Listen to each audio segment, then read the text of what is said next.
Colon y estómago sano, el secreto del bienestar. Y vamos a descubrir por qué. Porque definitivamente si no tenemos nuestra estructura orgánica limpia, ningún órgano puede funcionar de manera óptima. Entonces, empecemos por hacer revisiones de estadísticas, a ver qué es lo que sucede con los trastornos intestinales. Primero, quiero enfatizar en que vamos a plantear dos tipos de trastornos intestinales. Uno que es el estreñimiento crónico y el otro que es el síndrome de intestino irritable, en donde predomina el estreñimiento. Son dos tipos de trastornos, todos funcionales, no existe de base una alteración anatómica, pero sí existe un compromiso en el movimiento intestinal, en el tiempo de tránsito intestinal, o sea, hay un tiempo de tránsito intestinal prolongado, y ahí es donde nosotros vamos a trabajar de manera funcional corrigiendo este trastorno. ¿Qué dicen las estadísticas? Esta es una estadística para Colombia. Advierten que, en promedio, el 14% de la población general adulta joven sufre de estos dos tipos de trastornos intestinales, ya sea de estreñimiento o de síndrome de intestino irritable, en donde predomina el estreñimiento. ¿Creen ustedes que 14% representa la población general? ¿14%? O sea, 1 de cada 5. Realmente no. Es una estadística que está muy por debajo de la realidad. Si yo hago una evaluación personal, lo que sucede en mi consulta médica, más del 80% de los pacientes refieren alguna sintomatología relacionada con la función intestinal. La cuestión es que a veces no es su síntoma primario, ¿sí? Consultan por cefalea, por trastornos del sueño, por problemas de piel, como lo vamos a ver más adelante, y por ahí en la revisión por sistemas uno encuentra que el trastorno intestinal está de base, pero no es consulta primaria, por eso lo subestimado en estas estadísticas generales. Pero ¿qué dicen las estadísticas en Estados Unidos? Primero, un 21% de las personas sufren de constipación crónica sin síntomas abdominales. ¿Qué quiere decir esto? El paciente no presenta una deposición diaria o no tiene una función normal de su intestino, pero como no le duele, casi no consulta. Y esto representa el 21% de la estadística global, porque en Estados Unidos se hace sumatoria de estadísticas, no solo para Estados Unidos, sino también para Latinoamérica, Europa, entre otros países. Recuerden la página de referencia que ustedes pueden documentar, que es pubmed.gov. ¿Qué habla acerca de los trastornos intestinales que presentan síntomas? Hablan de que un 41.3% de las personas que presentan estreñimiento tienen dolor abdominal. Estos son los que consultan. Si tienen dolor, sí asocian el estreñimiento como una causa de consulta prioritaria. Entonces, si sumamos estos dos eventos, serían más o menos el 63% de afectados. Esa sí se aproxima más a la realidad de la población adulta joven. Por aquí aparece la estadística del síndrome de intestino irritable, en donde predomina la constipación o el estreñimiento. Miren esto, 37.3%. Aquel paciente que no solo tiene trastornos de tipo intestinal en cuanto a deposiciones infrecuentes duras, sino que manifiesta dolor abdominal constante, distensión e intolerancia a alimentos. Sumado a esto, o como base, trastornos de tipo emocional. Ese es el síndrome de intestino irritable. De base, un trastorno del estado anímico, un dolor abdominal constante y trastornos en la función defecatoria. 37% sí se aproxima mucho a lo que está sucediendo. Estas son estadísticas globales. Pero lejos de que el paciente consulte por evacuaciones infrecuentes o que no presenta deposiciones, tenemos que hacer una evaluación de estos 5 síntomas. Entonces, si alguno de ustedes presenta estos síntomas, así tenga una deposición diaria, sufre de estreñimiento o está padeciendo un trastorno funcional intestinal. Y evaluemos los 5 parámetros. El primero, usted presenta una deposición diaria, pero tiene que hacer un esfuerzo excesivo para que la función se dé de esta manera, se dé diariamente. Usted sufre de estreñimiento, así esté presentando una deposición diaria. El esfuerzo es excesivo.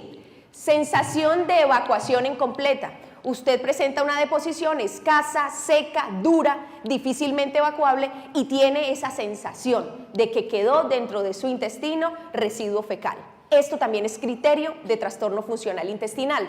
Intentos fallidos o prolongados de presentar la función defecatoria. Usted va, está 10 minutos, 15 minutos, hay pacientes que pasan horas intentando presentar una deposición. Esto es un trastorno intestinal con una connotación de severidad. Consistencia dura de las heces. Esto es muy importante y es un ítem que se tiene en cuenta como severo cuando se está evaluando un adulto mayor de 50 años. Consistencia dura de las heces y deposiciones caprinas, o sea, en bolitas, escasas y con esfuerzo defecatorio es criterio en un paciente mayor de 50 años para la realización inmediata de una colonoscopia total. Diferente es un adulto menor de 40 años, un adolescente en donde uno dice, bueno, no está consumiendo abundante líquido, abundante fibra, podemos hacer una evaluación con un esquema terapéutico. Pero si es mayor de 50 años y tiene deposiciones escasas, difícilmente evacuables y duras, el criterio es una colonoscopia total. O sea que ustedes pueden advertirlo en su EPS y debe ser realizada si son mayores de 50 años. No tienen por qué negársela. Muy bien. Y por último, distensión abdominal. Este quinto criterio está asociado a uno muy importante, que es la intolerancia a alimentos. Si usted presenta una reacción de tipo abdominal como dolor, distensión por exposición a fritos, cárnicos o lácteos, usted puede estar presentando de base un trastorno funcional intestinal, así presente una deposición diaria. Entonces, con este mensaje quiero abrirles un poco el espectro de esas ideas de los trastornos intestinales. No se trata simplemente de no ir al baño todos los días. Las características de las deposiciones y síntomas asociados con las mismas también hacen referencia a trastornos en el tránsito intestinal, en el movimiento intestinal y en la producción de moco protector a nivel intestinal. Pero no solo nos ocupa este ratico el concepto estreñimiento o intestino irritable donde predomina el estreñimiento. Es un fenómeno más allá. Sé que lo han planteado, la doctora Natalia ayer al mediodía hizo énfasis acerca de estas cargas tóxicas que se reciclan en el intestino y por ende en muchos órganos. Este fenómeno se conoce como autointoxicación orgánica. Si usted no tiene evacuaciones frecuentes, si usted está reteniendo en promedio 250 o hasta 1 libra de residuo fecal a nivel intestinal, usted está cursando con un proceso de autointoxicación crónica, que a veces no se hace manifiesto a nivel intestinal, sino que empieza a hacerse manifiesto en otros órganos y sistemas. ¿Como cuáles? Piel. ¿Qué ven aquí? Acné inflamatorio, ¿sí? Acné pustuloso. Entonces van al dermatólogo, le mandan la crema, le mandan un jabón, un antibiótico o un regulador sebáceo. Pero cuando cuestionan qué frecuencia tiene usted en las deposiciones, cómo funciona su intestino, cómo tolera los alimentos, esto es fundamental. Antes de tratar cualquier problema de piel, incluyendo psoriasis, dermatitis, acné y alopecia, usted debe cuestionarse acerca de cómo está funcionando su intestino, porque repercuten directamente esas toxinas que se están reciclando a nivel intestinal con la función del sistema linfático de la piel. Otras de las manifestaciones relacionadas con estreñimiento o constipación crónica son los procesos inflamatorios e infecciosos a nivel de vía aérea. Esta es una amigdalitis bacteriana en donde el paciente reincide en cuadros. Este es un paciente adolescente menor de 16 años que a sus 16 años ya ha tenido 8 episodios de amigdalitis bacteriana con antibiótico-terapia y no resuelve. Y uno dice, no, este es un cuadro como de niños, por el contacto con objetos, por el cambio en su sistema inmunológico, y resulta que no. ¿Cuántos adultos tienen que recurrir a tratamientos antibióticos por la reincidencia de este cuadro? Son un gran porcentaje y está asociado con trastornos intestinales. El fenómeno se conoce como mucositis crónica. Cuando usted tiene inflamado su intestino, tiene inflamadas todas las mucosas de su organismo, mucosa respiratoria, mucosa renal, intestinal y genital. Por eso se proyecta también con este tipo de infecciones. Este pues no se aprecia mucho, sobre todo en los que están atrás, pero este es una rosácea. La rosácea es una enfermedad, una alteración de tipo inflamatoria a nivel de piel. Tiene un componente de reactividad excesiva del sistema inmunológico en la piel. El argumento más importante es que los trastornos funcionales intestinales erradican la flora intestinal, acaban con las bacterias amigables. Y si esto se perpetúa, se genera un trastorno inmunológico, teniendo en cuenta que las bacterias intestinales hacen parte del 70% de su sistema de defensas. Eso lo pueden documentar lo pueden leer. Los probióticos o las bacterias intestinales hacen parte de su ejército inmunológico. Si está funcionando mal su intestino, sus bacterias tampoco funcionan de manera adecuada y pueden hacer manifiestos no solo estos cuadros, sino también alteraciones inmunológicas más complicadas como rinitis, sinusitis serosa o residual y alteraciones inflamatorias como fibromialgia y artritis seronegativas. Este es el fenómeno que sucede, existe un fenómeno de reciclaje, se está guardando material fecal en segmentos intestinales. El que más reserva es ese segmento del colon transverso, ahí se guarda mucho material fecal. Y si ustedes ven, miren, el intestino empieza acá, en el lado derecho, sube, pasa por el colon transverso y baja al colon izquierdo hasta el recto, que es por donde se evacúan las heces. Pues resulta que este colon transverso, que puede generar un depósito excesivo de residuo fecal, puede descender hasta la parte pélvica. O sea, esto aquí puede hacerse un poco más bajo y generar manifestaciones lejos del colon. O sea, hay pacientes que no consultan por el estreñimiento, sino que la severidad del cuadro los lleva a consultar por síntomas fuera del intestino. Los más importantes en el caso del varón, prostatitis crónicas, en la mujer, flujos crónicos, vaginosis crónicas, infecciones urinarias, y los que están asociados en contextos de sistema nervioso, el intestino irritable tiene que ver con emociones, tiene que ver con intestino, estrés crónico, síndromes ansiosos, entre otros. Y aquí viene un concepto al que quiero introducirlos también, porque nos tomaría todo el día hablar del colon como el segundo cerebro, pero sí quiero que aprendan muy bien este vínculo, de por qué si usted tiene estreñimiento está más irritable y usted porque si tiene trastornos emocionales puede alterar también la función intestinal. Hay una conexión neuroquímica evidente. La ira, la hostilidad que veíamos ayer, y se los dejé como un punto suspensivo para aclarar el día de hoy. Estas reacciones de tipo emocional tienen que ver con una sobrehepática, una carga una sobretoxicidad hepática crónica. Así quiero expresarlo muy bien, porque los hepatólogos hacen referencia a la misma. Cuando usted tiene un trastorno crónico del hígado, sea una inflamación crónica, un hígado graso, un estado presirrótico o cambios a nivel celular de hígado, usted hace manifiesto trastornos emocionales. Eso se conoce técnicamente como encefalopatía hepática. Y resulta que cuando usted está reciclando toxicidad en su colon, el que recibe en gran porcentaje esa toxicidad es el hígado, porque las venas del colon, que se conocen como venas mesentéricas, recogen la sangre del intestino y junto con esta sangre todos los desechos que usted está reciclando y lo lleva en un 60% a la circulación hepática. Por eso es muy frecuente asociar estas reacciones de ira con el hígado cargado, con el hígado graso o hígado tóxico. Es una relación que siempre existe. Por eso en pacientes con trastornos funcionales intestinales que tengan sobrepeso, en el caso de la mujer una cintura mayor de 85, en el varón una cintura mayor de 95, se debe testear el hígado. El hígado se evalúa con un examen muy simple, una ecografía de hígado y vía biliar. Aquí usted llega a este diagnóstico. Es uno de los más frecuentemente asociados a trastornos intestinales crónicos. Y a veces no lo diagnosticamos con la ecografía, sino que haciendo una evaluación del estado anímico del paciente, llegamos a dicha conclusión. Esto también, este trastorno de hígado, el trastorno funcional intestinal, va generando procesos crónicos a nivel del estado mental. Tiene que ver con afecto, tiene que ver con emociones y en muchas ocasiones también tiene que ver con intelecto. Y los invito a reflexionar acerca de lo siguiente. ¿Qué expresión tiene esta paciente en esta foto? Uno diría está haciendo esfuerzo, ¿sí? Está haciendo esfuerzo. Pero ¿qué más ven? Vean un poco más. Está desesperada.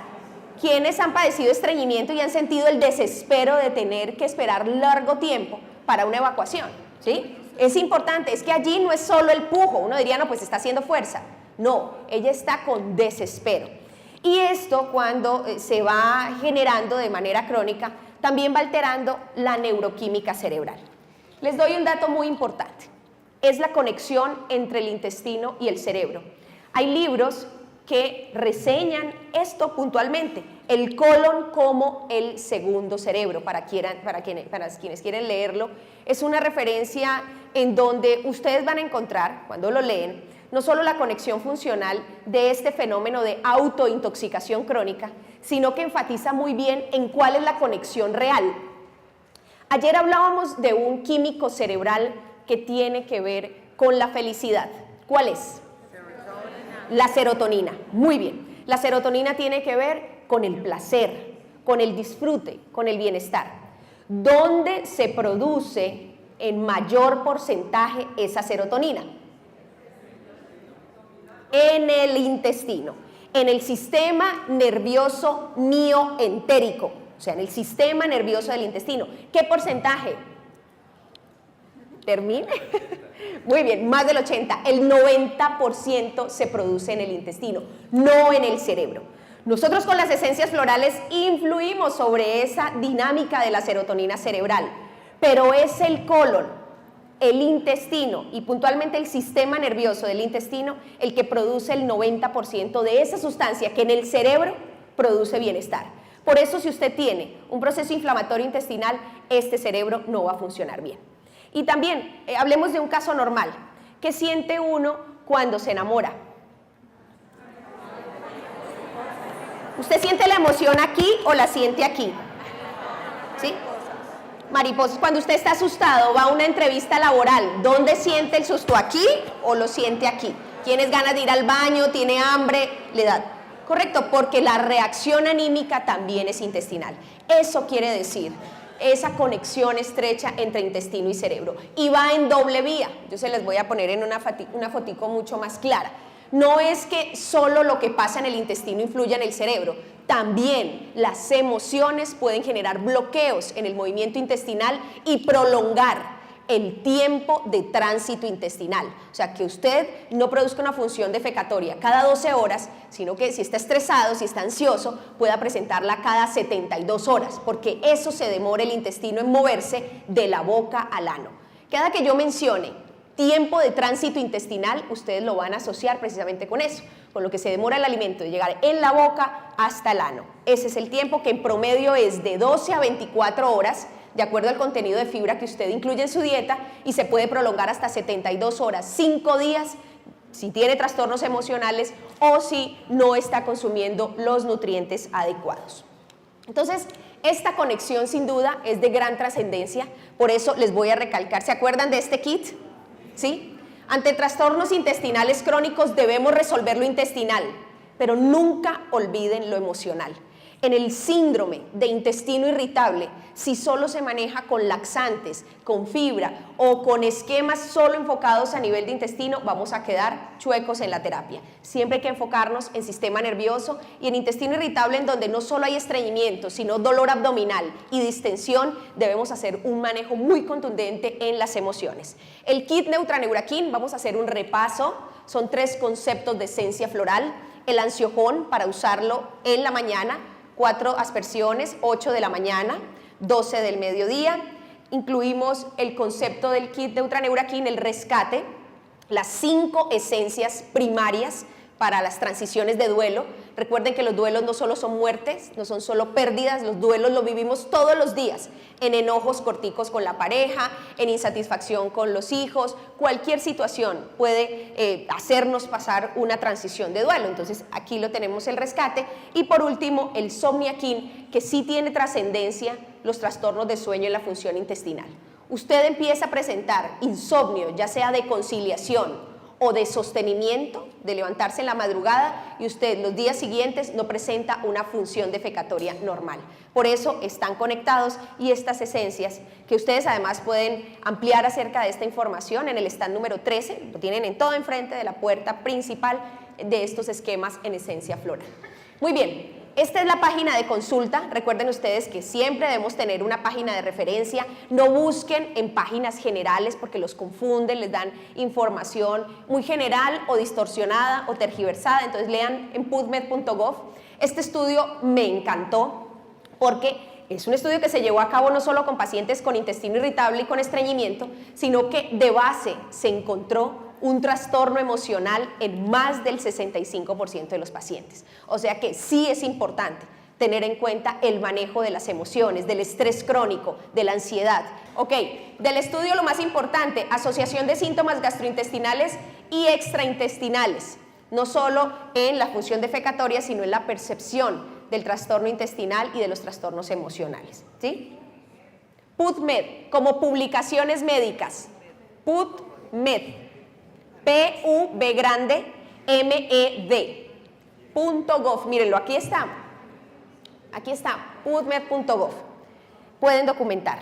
Entonces, tengan en cuenta que muchos procesos de ansiedad, como se los iba a mostrar, trastornos que tienen que ver con el afecto y no directamente con el intestino, influyen en la función defecatoria.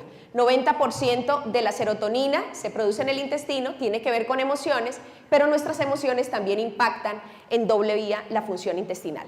Tiene que ver con movimiento intestinal, tiene que ver con tiempo de tránsito intestinal, consistencia de las deposiciones y sobre todo el dolor abdominal que en ocasiones se asocia a la función defecatoria.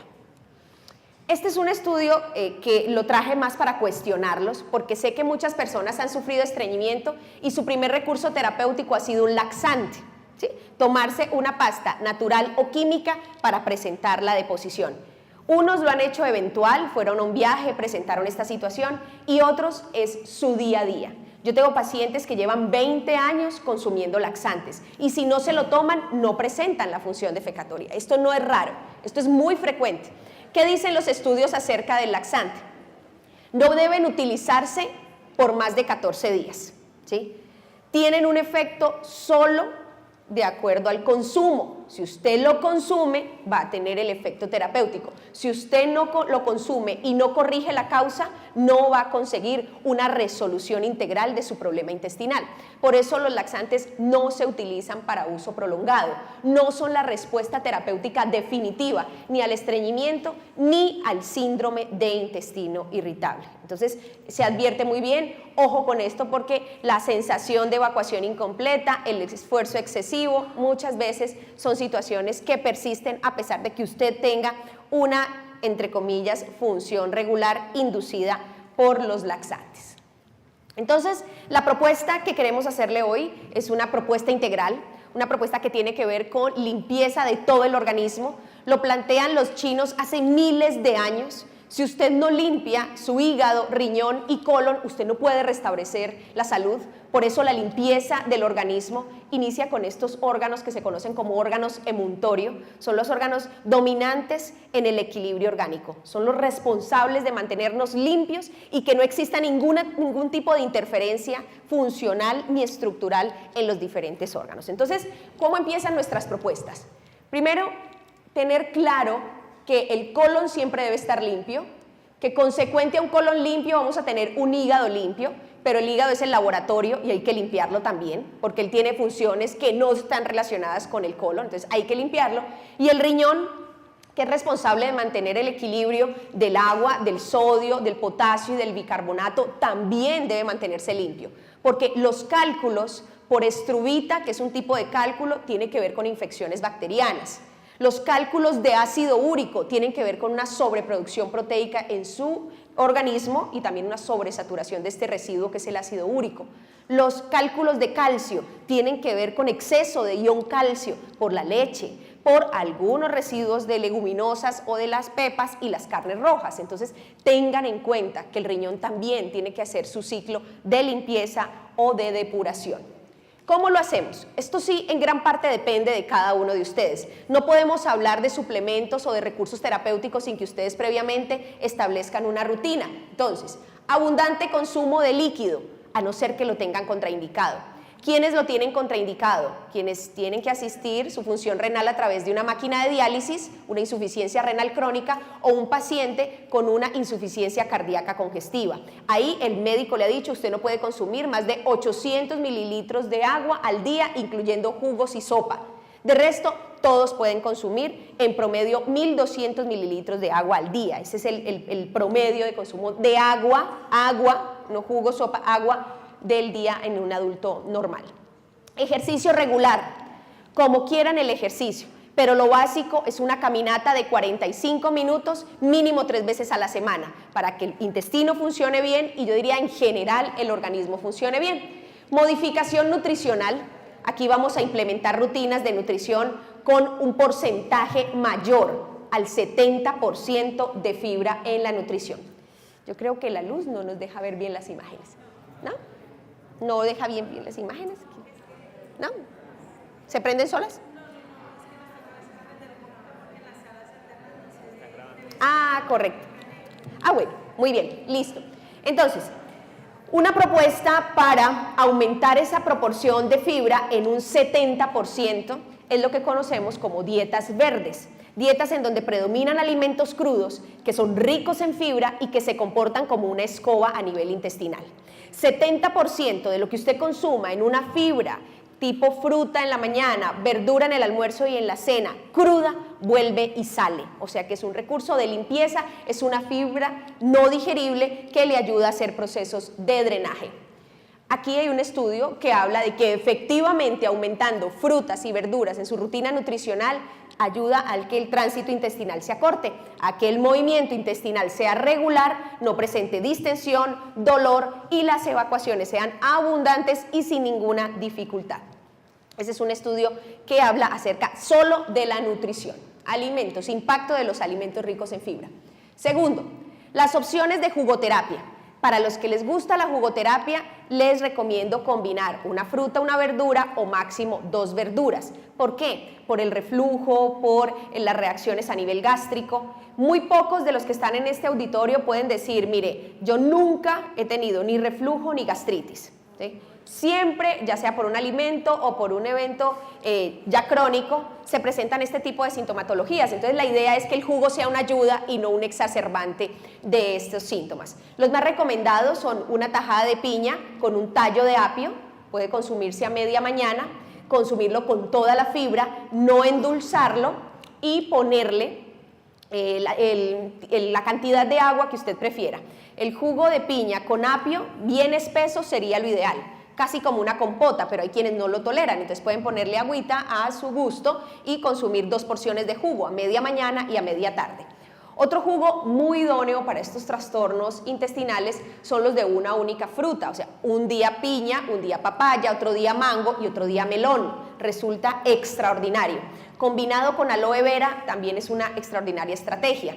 Y hay otro para los que tengan síntomas de distensión, pero que el pepino les caiga bien, porque hay pacientes que por su inflamación crónica intestinal el pepino les cae terrible, pues a los que lo toleren les sugiero una manzana verde pequeña con cáscara y mezclarla con pepino, medio pepino, mediano, les quitan la cáscara, le quitan la semilla y lo licúan junto con la manzana. A media mañana, media tarde, si toleran el pepino les va a ir muy bien. Pepino no, pueden hacer la piña con apio.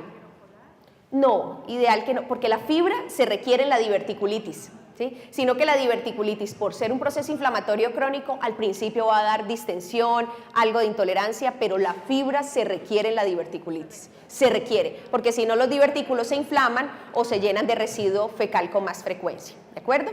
Esta es una opción, entonces recuerden ustedes también.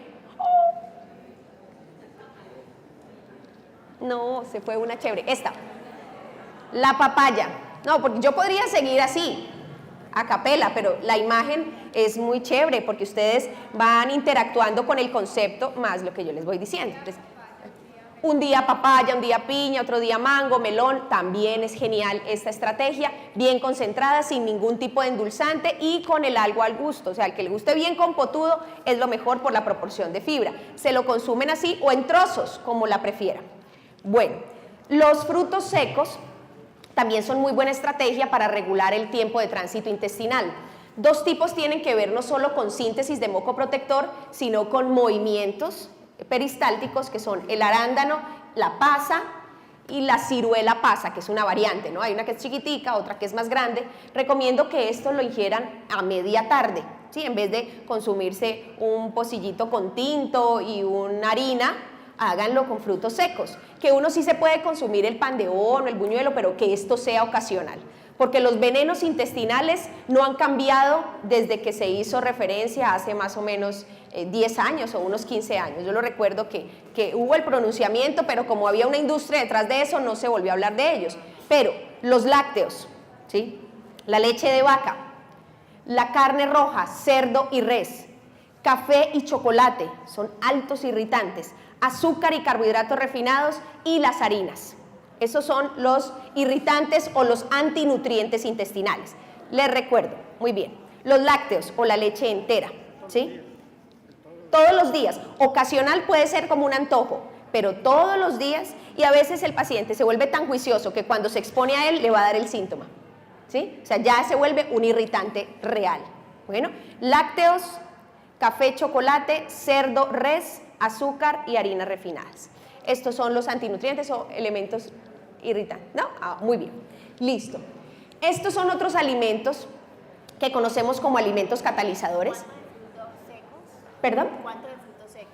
Bueno, yo siempre digo un puñadito, ¿sí? Como referencia en la consulta. No podemos caer en el exceso. Hay unos que dicen, bueno, ¿qué tanto? Como un pocilladito, y pueden ser combinados. Combinar la pasa, ciruela pasa, el arándano, la macadamia, la almendra, y estas combinaciones no solo ayudan al intestino, sino a la función cerebral, a la función circulatoria, o sea que tenemos mucho beneficio. Pero en ocasiones usted sí se puede tomar su antojito, ¿sí? Su tinto, el pan de bonito, pero que no sea lo constante. Ahora, estos últimos datos de la parte nutricional. Hay 3 alimentos catalizadores que son el ajonjolí, la chía y las semillas de girasol. Ténganlo en cuenta también como reguladores de la función intestinal. Pueden adicionarlo al desayuno, en el almuerzo, a media mañana, a media tarde. Esas semillas pueden estar permanentemente en su nutrición. ¿No? Ah, está filmando. Ay, no. Bueno, ¿perdón? No, no se remojan. La chía la mezcla directamente en el jugo, el ajonjolí lo pone en los guisos, en la ensalada, y las semillas de girasol ya se consumen así como un maní, ya se consiguen así, ¿de acuerdo? Son excelentes también para la función intestinal. ¿Perdón? Las semillas de girasol sí, la chía y el ajonjolí poco, pero las semillas de girasol sí, son excelentes para mejorar la inflamación en el divertículo.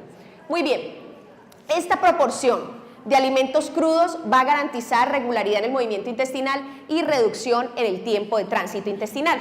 Ahora entremos en las propuestas terapéuticas. ¿Cómo limpiar hígado, colon y riñón? Esta propuesta se llama desintoxaquín. El desintoxaquín es un concepto de 3 esencias florales. Gastropatic para limpiar de la boca al ano, el hepatoquín para activar el sistema linfático del hígado y el uropatic para equilibrar ese drenaje de electrolitos y agua. Es un esquema que se combina en agua. Cada una de estas esencias, gastropatic, hepatoquín y uropatic, 8 disparitos, porque vienen en spray, de cada uno en 1 litro de agua. Esta mezcla hace que no solo se optimice el balance hídrico a nivel de su cuerpo, sino que las moléculas de las esencias florales puedan llegar al sitio de acción, al intestino, al hígado y al riñón de manera más eficiente. Usted lo vuelve como una rutina de limpieza, 30 días, 2 veces al año. Siempre se lo sugiero a mis pacientes. En enero, cuando vienen de todo lo que sucede en diciembre, y en junio, julio, cuando están también las vacaciones de mitad de año. En 1 litro de agua, 8 disparitos de cada uno, de gastropatic, de hepatoquín y de uropatic, para estar consumiendo durante el día. O sea, usted lo mezcla en su termo y lo lleva a la oficina, se lo manda al colegio al niño, porque a partir de los 10 años ya los chiquitines no solo están tóxicos, sino que requieren esquemas de desintoxicación. Este es la base del tratamiento, hacerlo con mezcla de agua, pero si están con restricción de agua, si no pueden tomar abundante líquido, pueden hacerlo en medio vaso de agua, ¿sí? 8 puff de cada uno y se lo toman antes de cada comida. No es lo ideal, pero sería para los pacientes que tienen restricción de líquidos en su rutina diaria. Pasemos ahora a hablar de fibras y probióticos, ¿sí? ¿Cuál es la propuesta de fibras y probióticos? La interacción de estos dos conceptos parecen ser conceptos alimentarios. digamos, en alguna época se hablaba de alimentos funcionales, o sea, la avena como fibra, la avena en hojuelas, y se hablaba del yogur como un elemento probiótico. Son alimentos funcionales, pero para el que sufre de estreñimiento, para el que sufre de intestino irritable o un trastorno intestinal crónico, los alimentos se quedan cortos en la dosis de fibra que se requiere, que en un promedio de fibra soluble no digerible son 20 gramos al día, ¿sí?, con unas características terapéuticas, y en el caso de los probióticos son más de 10 millones de unidades formadoras de colonia por cada dosis diaria. Entonces vamos a hablar acerca de este recurso. Las fibras todas se conocen como recursos nutricionales. Nosotros, Hacking de Francia, propone una fibra con características de suplemento dietario, y eso es un abismo de diferencia. Cuando usted tiene un alimento en fibra, usted tiene el psyllium entero, tiene la avena entera, usted siente todo allí grueso, ¿sí?, porque es una fibra no digerible, una fibra no soluble. Pero cuando nosotros decidimos plantear este concepto colanoquín, proponemos las fibras estandarizadas. Quiere decir que ustedes tienen incluido en este recurso de fibra la avena, pero no van a ver la hojuela por ningún lado, porque de la hojuela no sirve todo. De la hojuela hay cosas buenas y cosas malas. Entonces nosotros sacamos solo lo bueno. De la avena, lo bueno se llama beta-glucanos. Los beta-glucanos, los que están tomando nota pueden buscarlo, son de los pocos recursos que aporta la naturaleza con potencial anticancerígeno. Los beta-glucanos son vigilantes que usted consume para que su mucosa intestinal no replique ni enzimas ni células con comportamientos anormales. Ese es uno de los estandarizados que tiene el colanoquín, los beta-glucanos de la avena. Pero además tiene este recurso que es extraordinario, que yo se los voy a mostrar en un estudio, pero son dos elementos en fibra soluble, el psyllium y el glucomanana. Para los que consumen fibra y las conocen, pues les voy a hablar de las propiedades. Este es un estudio del konjac. Este es uno de los nombres que recibe la glucomanana. La glucomanana y el psyllium tienen la capacidad de absorber por cada gramo 200 mililitros de agua. Esto es lo que hace que le den volumen a las deposiciones y sean fácilmente evacuables. Pero la particularidad de este konjac es que también protege el sistema inmunológico intestinal. Es un prebiótico, protege la flora intestinal. Este es el fruto, ustedes lo ven, bueno, este viene así, sale por acá y mírenlo así estandarizado. El konjac también lo consumen en infusión o como un fruto grueso para consumirlo también, pero realmente los beneficios se obtienen es de la fibra no digerible. Este es otro estudio que se los traje no asociado con el estreñimiento, pero me llamó mucho la atención. La planta ovata, que es el mismo psyllium, para que no lo conocen, el psyllium también se llama así, planta ovata. Actualmente hay estudios no solo en estreñimiento con esta fibra, sino también en procesos de erradicación del Helicobacter pylori. Tiene la capacidad de inducir en el intestino el psyllium, la interleuquina 6. La interleuquina 6 es un mediador protector en nuestro sistema inmunológico que en el caso del intestino reduce la replicación del Helicobacter pylori. O sea que tener un intestino limpio a través del consumo de fibras también impacta de manera positiva la función del estómago. Este es el psyllium, ustedes no lo van a ver así, sino estandarizado. El colanoquín es una fibra homogénea, es un polvito homogéneo, consumen una cucharada en agua en horas de la noche seguida de un vaso de agua.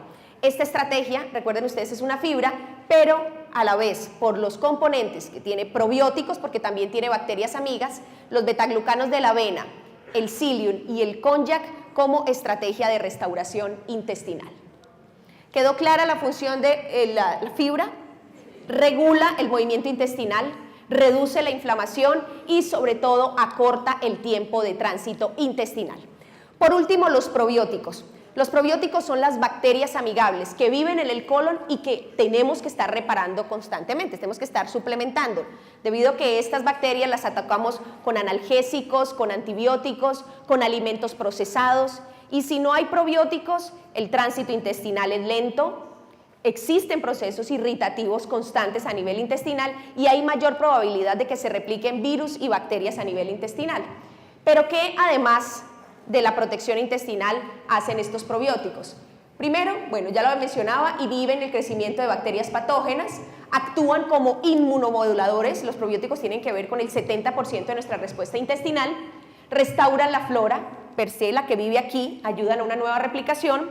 Entonces, esos son los probióticos, son recursos funcionales para nuestro intestino. Este es un... Sí, señor, permítame. ¿Cuál desea ver? ¿Dónde están todos? ¿Van a tomarle fotico? Bueno, porque ya se nos acabó el tiempo, estoy a 2 minutos.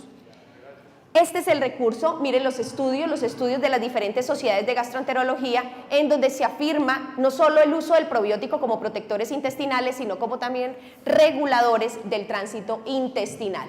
Este es un estudio que ha propuesto más bien el consumo crónico de probióticos como esquema preventivo del estreñimiento o el síndrome intestino irritable, en donde predomina el estreñimiento. Este es nuestro probiótico, que yo diría es un suplemento con las 3 características más importantes de protección intestinal. 1, por cada cápsula tiene 10 millones de unidades formadoras de colonias. Son elementos celulares que se siembran en el intestino, que se replican en el intestino y se mantienen como una flora viable en el intestino. 2, tiene este Ensidófilus enzimas vegetales. Tiene la papaína y la bromelaína para optimizar los procesos de digestión y absorción de nutrientes. Y 3, tiene prebióticos. No es lo mismo probióticos con O que prebióticos con E. Los prebióticos con E son los alimentos de las bacterias amigables. Este recurso Ensidófilus tiene los fructooligosacáridos y la inulina para nutrir las bacterias intestinales. Puede consumirse a partir del año de edad. Recuerden que en chiquitines, por los lácteos, por antibióticos, en ocasiones requerimos restaurar la función intestinal. Una cápsula diluida en jugo en horas de la mañana durante 50 días. Y en el adulto, en donde ya existe estreñimiento, síndrome de intestino irritable, Ensidófilus, una cápsula en medio de cada comida durante 3 meses.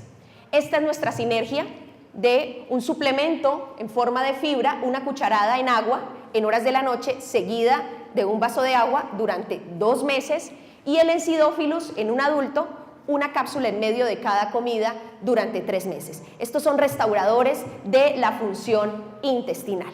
Muchísimas gracias. Recuerden